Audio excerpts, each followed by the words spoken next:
ये वाला वीडियो और ये वाला वीडियो, दोनों वीडियो देखिए। सूट मैच करिए, सूट क्या हो रहा है, मैच खा रहा है सूट। पहले नंबर तो सूरज है। मैं कभी किसी के बंच तो यूट्यूब पे इतना गंद फैल गया, इतना गंद फैल गया, क्या बताएं। देखिए ये पब्लिक है, ठीक है। पब्लिक चाहे जिसको आगे बढ़ा दे, पब्लिक चाहे जिसको पीछे खींच दे।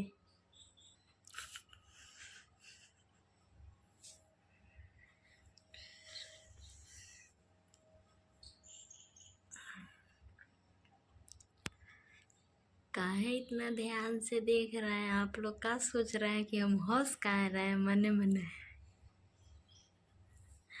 हंसी वाला बात ही है, क्या बताएं। सबसे पहले तो सोच रहे हैं कभी किसी के मैटर में बोले नहीं हैं हम, ठीक है। कभी किसी के मैटर में नहीं बोला है, लेकिन अब इस बार ऐसा हो गया है कि बोलने पे मजबूर हो गया। हम मजबूर इसलिए हुए हैं ताकि हम उस लड़की का आईडी खोले हैं, और आईडी खोले हैं जब कपड़ा मैच हुआ है तो हमारा दिमाग में सटक गया। हम सोचे ला एक बना दे वीडियो, देखेंगे क्या होगा क्या नहीं।